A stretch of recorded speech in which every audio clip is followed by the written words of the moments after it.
नमस्कार प्यारे बच्चों, और सभी ठीक है।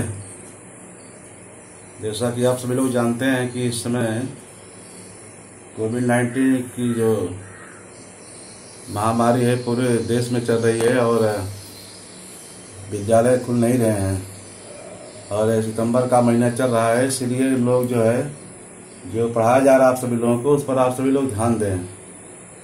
इससे पहले आप लोगों को जो भूगोल में 5वां पाठ है, प्राकृतिक वनस्पतियाँ एवं वन्य जीव, इसको मैं पढ़ाया था जो पहले भाग में कि ब्राज़ील की वनस्पतियाँ व वन्य जीव और भारत के वन्य जीव के बारे में।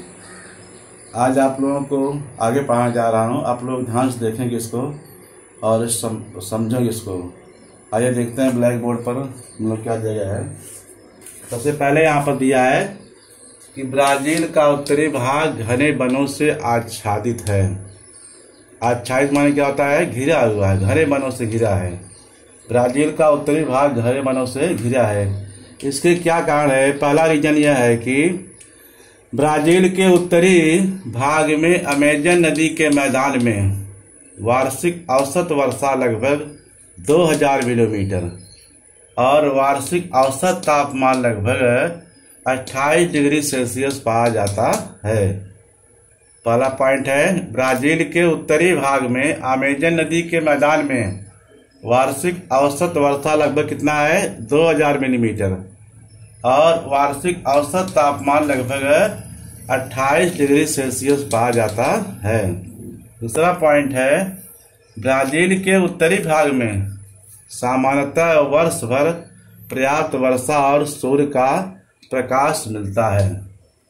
तीसरा है कि इन जलवायु संबंधी कारणों से ब्राज़ील के इस भाग में वनस्पतियां तीव्रता से माने जल्दी से उगती बढ़ती हैं और वनस्पतियों का जीवन काल लंबा होता है। परिणाम स्वरूप ब्राज़ील का उत्तरी भाग घने वनों से आच्छादित है। ब्राज़ील का उत्तरी भाग जो है वो घने वनों से आच्छादित है। क्यों? कि वह अमेजन नदी का किनारा है, वहाँ वर्षा अधिक होती है, 2000 मिलीमीटर वर्षा होती है। औसतन तापमान 28 डिग्री सेल्सियस पाया जाता है, इसलिए वहाँ पर वनस्पतियाँ बड़ी प्रचुर मात्रा में पाई जाती है। मानचित्र के माध्यम से देखते हैं हम लोग, आप लोग ध्यान देखिए कि ब्राज़ील का मानचित्र है। अब ब्राज़ील का उत्तरी भाग है और ये अमेजन नदी क्या है? किनारा है।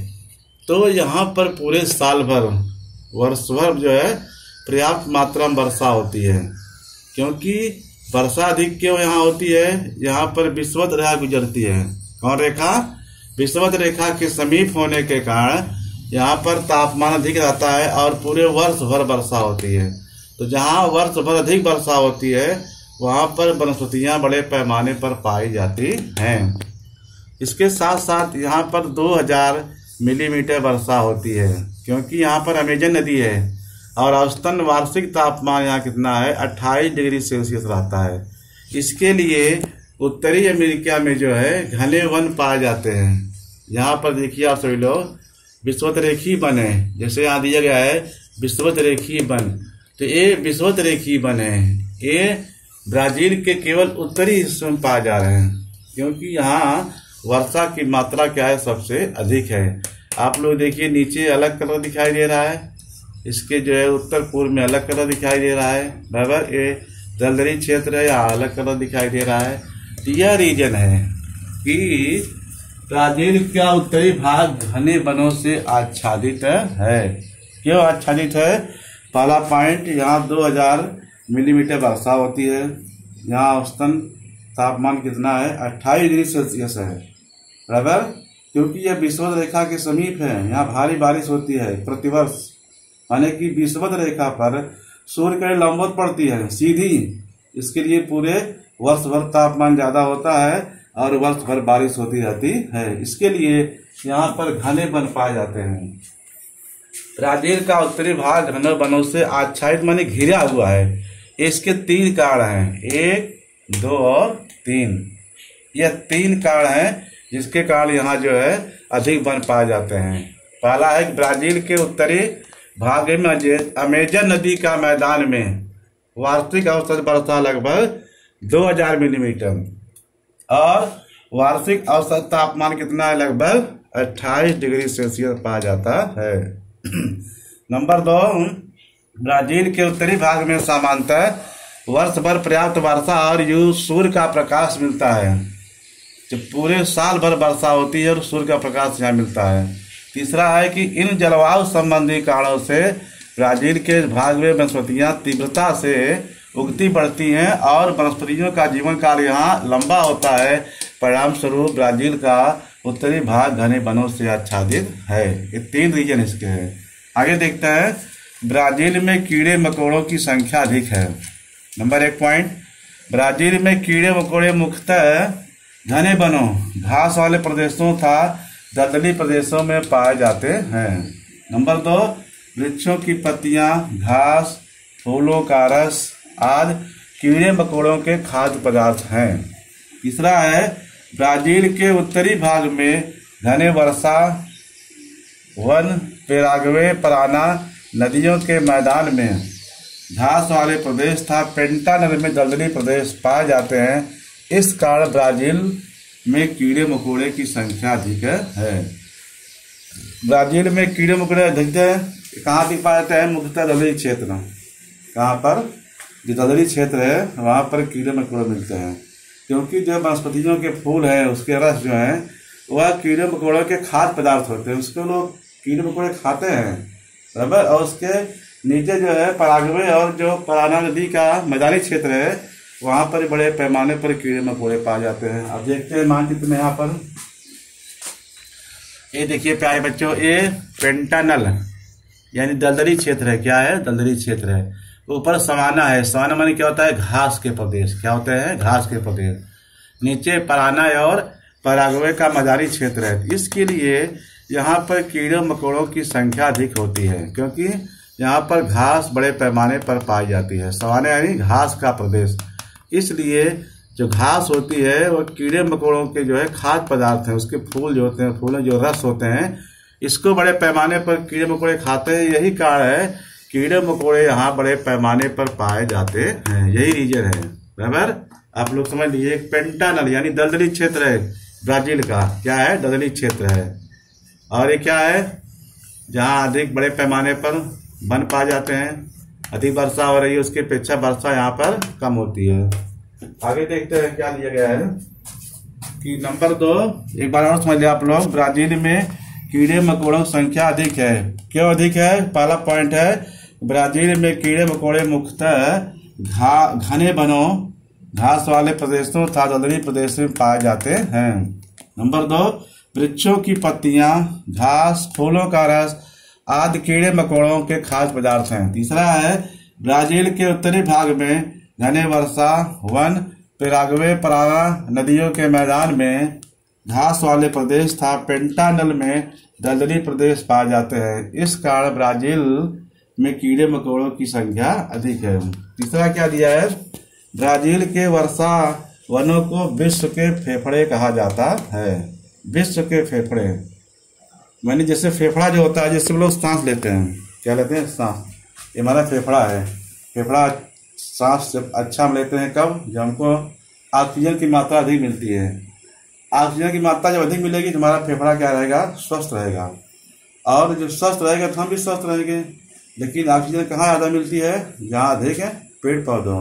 इसलिए ब्राजील को विश्व का फेफड़ा कहा गया है, क्योंकि वहाँ बड़े पैमाने पर जंगल पाए जाते हैं। देखते हैं क्या दिया है, ब्राजील के वर्षा वनों को विश्व के फेफड़े कहा जाता है। पहला पॉइंट है, ब्राजील के उत्तरी भाग में अमेजन नदी के मैदानी प्रदेश में घने सदाबहारी वर्षा वन पाए जाते हैं। पहला पॉइंट है, उत्तरी भाग में अमेजन नदी के मैदानी प्रदेश में घने सदाबहारी वर्षा के वन पाए जाते हैं। नंबर 2 है, इन वर्षा वनों की वनस्पतियां बड़े पैमाने पर वायुमंडल की कार्बन डाइऑक्साइड अवशोषित करती हैं तथा वायुमंडल में बड़े पैमाने पर ऑक्सीजन का उत्सर्जन करती हैं।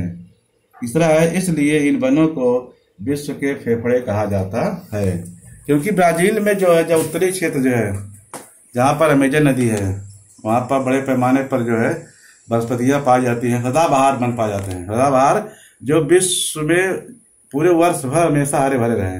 तो ऐसे वन जो है बड़े पैमाने पर क्या करते हैं, कार्बन डाइऑक्साइड को अवशोषित करते हैं, माने ग्रहण करते हैं, और ऑक्सीजन को छोड़ते हैं।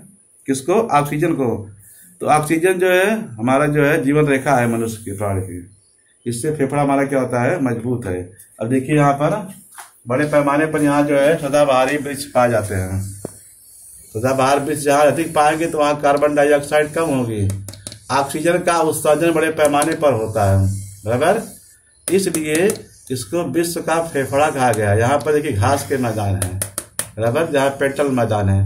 इसलिए बड़े पैमाने पर यहाँ के वृक्ष जो है ऑक्सीजन को बड़ी मात्रा में उत्सर्जित करते हैं, माने छोड़ते हैं, जिसके लिए जो है इसको विश्व के फेफड़े के रूप में जाना जाता है। मोस्ट इम्पॉर्टेंट पॉइंट है, आप लोग ध्यान देखिए एक बार फिर से कि ब्राजील के वर्षा वनों को विश्व के फेफड़े कहा जाता है। क्यों? पहला पॉइंट एक बार आप ध्यान देखिए, ब्राजील के उत्तरी भाग में अमेजन नदी के मैदानी प्रदेश में घने सदाबहारी वर्षा वन पाए जाते हैं, पहला रीजन है। दूसरा है इन वर्षा वनों की वनस्पतियां बड़े पैमाने पर वायुमंडल की कार्बन डाइऑक्साइड अवशोषित माने सोखती हैं और वायुमंडल में बड़े पैमाने पर ऑक्सीजन का उत्सर्जन करती हैं। इसलिए इन वनों को विश्व के फेफड़े कहा जाता है। कार्बन डाइऑक्साइड को अवशोषित माने ग्रहण करती है पेड़ पौधे और ऑक्सीजन को छोड़ती है। इसके लिए इसको विश्व के फेफड़े के रूप में ब्राजील को जाना जाता है, बराबर। आगे देखते हैं क्या, आगे देखते हैं हिमालय के ऊंचे भाग में वनस्पतियों की संख्या विरल है। हिमालय के ऊंचे भाग में वनस्पतियों की संख्या विरल है। पहला कारण क्या है, हिमालय के ऊंचे भाग में तापमान कम होता है। कुछ स्थानों पर तापमान 0 डिग्री सेल्सियस से भी कम पाया जाता है। हिमालय के ऊंचे भागों में सर्वत्र बर्फ की परत पाई जाती है। नंबर 2, अति ठंड जलवायु तथा बर्फ की परत के कारण हिमालय में बड़े पैमाने पर वनस्पतियों की वृद्धि नहीं होती। तीसरा है ग्रीष्म ऋतु में हिमालय का तापमान अपेक्षाकृत अधिक होता है, जिससे बर्फ पिघलती है, जिससे ग्रीष्म ऋतु में मौसमी पौधे उगते हैं, परंतु सर्दी के मौसम में ये वनस्पतियां नष्ट हो जाती हैं। हिमालय के ऊंचे भागों में वनस्पतियों की संख्या विरल है, क्योंकि हिमालय का जो उच्च भाग है वहां पर तापमान जो है 0 डिग्री से नीचे होता है। सर्वत्र बर्फ की चादर जो है दिखाई देती है। इसके लिए वहां पर ग्रीष्म काल में होता है तो मौसमी पौधे वहां पर उगते हैं, लेकिन कुछ समय के बाद पुनः जब शीतकाल होता है तो वो सब नष्ट हो जाते हैं। क्या होते हैं? नष्ट हो जाते हैं। और फिर जो है शीतकाल आता है। आमतौर पर हम लोग मानचित्र को देखते हैं हिमालय, ये देखिए आप प्यारे बच्चों, ठंडा रेगिस्तान है। क्या है? ठंडा रेगिस्तान। क्योंकि आमतौर पर यहाँ तापमान हमेशा कम रहता है। पूरा जो हमारा देश है भारत, पूरा जो भारत हमारा देश है, पूरब, पश्चिम और दक्षिण, उत्तर, इन सबके अपेक्षाकृत यहाँ पर तापमान हमेशा क्या होता है? कम रहता है। इसके लिए यहाँ पर वनस्पतियां का अभाव पाया जाता है, क्योंकि तापमान अधिक होने का, ठंड अधिक होने का यहाँ पर वनस्पतियों में वृद्धि नहीं होती है। कुछ समय के लिए से मार्च, अप्रैल, मई में जब तापमान बढ़ता है तो बर्फ पिघलती है। यहाँ से बर्फ पिघलने के बाद कुछ मौसमी वनस्पतियां यहाँ पर उगती हैं, लेकिन उसके बाद फिर जो है तापमान जब कम हो जाता है तो बर्फ यहाँ पर गिरने लगती है और वनस्पतियां क्या हो जाती है? ढक जाती है। यह कारण है यहाँ पर वनस्पतियों का अभाव है। हिमालय का जो ऊपरी हिस्सा है वह वनस्पतियां यहाँ बहुत कम मात्रा में पाई जाती है। देखिए ठंडा रेगिस्तान दिया है ना जम्मू कश्मीर का, एक तो उड़ रेगिस्तान है भारत में। ये देखिए आप लोग, राजस्थान का जो पश्चिमी बेल्ट है यहाँ लिखा गया है गर्म रेगिस्तान, और ये क्या दिया गया है? ठंडा रेगिस्तान। क्या दिया गया है? ठंडा रेगिस्तान। क्यों? क्योंकि यहाँ तापमान पूरे साल भर कम रहता है। शीतकाल में तो 0 डिग्री से नीचे तापमान पहुंच जाता है। इसके लिए यहाँ वनस्पतियों का अभाव पाया जाता है, बराबर। दूसरा पॉइंट क्या दिया, देखिए आप लोग एक बार फिर देख लें इसको। हिमालय के ऊंचे भाग में वनस्पतियों की संख्या विरल है। पहला पॉइंट है हिमालय के ऊंचे भाग में तापमान कम होता है। कुछ स्थानों पर तापमान 0 डिग्री सेल्सियस से भी कम पाया जाता है। हिमालय के ऊंचे भागों में सर्वत्र बर्फ की परत पाई जाती है, पहला पॉइंट।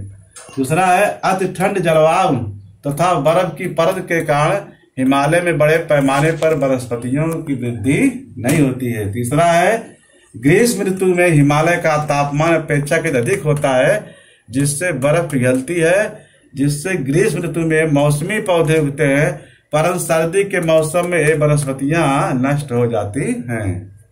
दूसरा दिया है कि भारत में वन्य प्राणियों की संख्या कम होती जा रही है। भारत में वन्य प्राणियों की संख्या कम होती जा रही है। पहला पॉइंट देखिए कि भारत की बढ़ती जनसंख्या के आवास तथा ईंधन की आवश्यकता की पूर्ति करने के लिए बड़े पैमाने पर वृक्षों की कटाई की जा रही है, जिसके कारण प्राणियों की अधिवास को खतरा उत्पन्न हो गया है। दूसरा है कि भारत में नगरीकरण की गति तीव्रता से बढ़ रही है। इसके कारण भारत में विभिन्न प्रकार के प्रदूषणों की मात्रा बढ़ गई है, जिससे प्राणियों के स्वास्थ्य के लिए खतरा उत्पन्न हो गया है। तीसरा है प्राणियों की शिकार, स्थलांतरित कृषि, बड़ी संख्या में वृक्षों की कटाई, अवैध तस्करी आदि कारणों से वन्य प्राणियों की संख्या कम होती जा रही है। भारत में वन्य प्राणियों की संख्या कम हो रही है।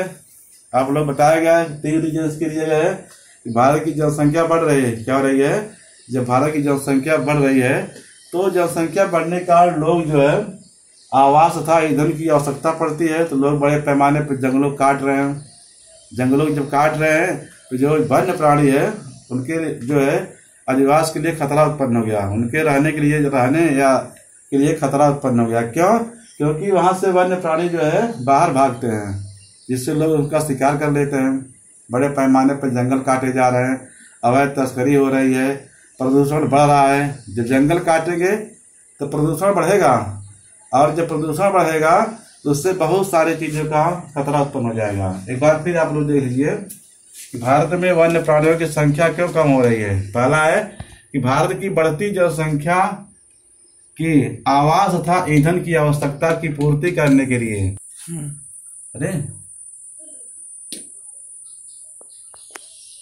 भारत की बढ़ती जनसंख्या के आवास तथा ईंधन की आवश्यकता की पूर्ति करने के लिए बड़े पैमाने पर वृक्षों की कटाई की जा रही है, जिसके कारण प्राणियों की अधिवास को खतरा उत्पन्न हो गया। अधिवास माने जहाँ प्राणी रहते हैं। प्राणियों का अधिवास क्या है? जंगल है। इसको जब काटेंगे इनके अधिवास को क्या हो जाएगा? खतरा उत्पन्न हो जाएगा। दूसरा है भारत में नागरिकरण गति तीव्रता से बढ़ रही है। भारत में नगरों की संख्या बड़ी तेजी से बढ़ रही है। इसके कारण भारत में विभिन्न प्रकार के प्रदूषणों की मात्रा बढ़ गई है, जिससे प्राणियों के स्वास्थ्य के लिए खतरा उत्पन्न हो गया है। तीसरा है प्राणियों की शिकार, अंतरित कृषि, बड़ी संख्या में वृक्षों कटाई, अवैध तस्करी आदि कारणों से वन्य प्राणियों की संख्या कम होती जा रही है। स्थलांतरित कृषि बराबर माने जो एक स्थान दूसरे स्थान खेती होती है। जो वन्य के लोग रहते हैं, जो आदिवासी लोग हैं, आज यहाँ खेती करेंगे, कल दूसरे स्थान खेती करते हैं, पेड़ों काटते हैं, वनों काटते हैं, जिससे वहाँ के प्राणी बाहर भागते हैं। प्राणी बाहर भाग के जाएंगे तो क्या हो जाएगा? उनको लोग शिकार करेंगे और मारे जाएंगे। बराबर इसके लिए जो है हमारे देश में प्राणियों की संख्या कम हो रही है। ये आप लोगों को जो है आज बताया इसमें। अब आप लोग हर काम देखिए कि आज का है। पहला ब्राजील में कीड़े मकोड़ों की संख्या अधिक है। दूसरा है भारत में वन्य प्राणियों की संख्या कम हो रही है। ये 2 गृह कार्य है। इन 2 गृह कार्य को आप लोग कीजिए, और जो पढ़ाया जा रहा है इस पर आप लोग ध्यान कीजिए। क्या क्या पढ़ाया गया आज? पहला जो है जैसे दिया है ब्राजील के उत्तरी भाग घने वनों से आच्छादित है। दूसरा पॉइंट है ब्राजील में कीड़े मकोड़ों की संख्या अधिक है। तीसरा है ब्राजील के वर्षा वनों की विश्व के फेफड़े के रूप में जाना जाता है। अगले दिया है कि भारत में हिमालय के ऊंचे भाग में वनस्पतियों की संख्या विरल है। अगला है कि भारत में वन्य प्राणियों की संख्या कम होती जा रही है। तो ये जो है 1, 2, 3 और 5 पॉइंट बताया गया आप लोगों को इस पाठ में। इसको ध्यान से देखिए, और बहुत महत्वपूर्ण चीज है जो बताया गया है। जो कारण है क्या हो रहा है ब्राजील में, क्या भारत में हो रहा है, इसको आप लोग ध्यान से देखिए, घर काम कीजिए, अपने ग्रुप पे डालिए। कुछ बच्चे जो डाल रहे हैं, बाकी लोग सो रहे हैं, लेकिन ऐसा चलने वाला नहीं है। आप सभी लोग सक्रिय हो जाओ। सितंबर का महीना चल रहा है, आप लोग बोर्ड एग्जाम होगा, बहुत कम समय बचा हुआ है, बराबर। आप सभी लोग अपना काम समय से पूरा करें। जब कल मिलेंगे तो फिर अगला जो है भाग को मैं पढ़ाऊंगा। धन्यवाद।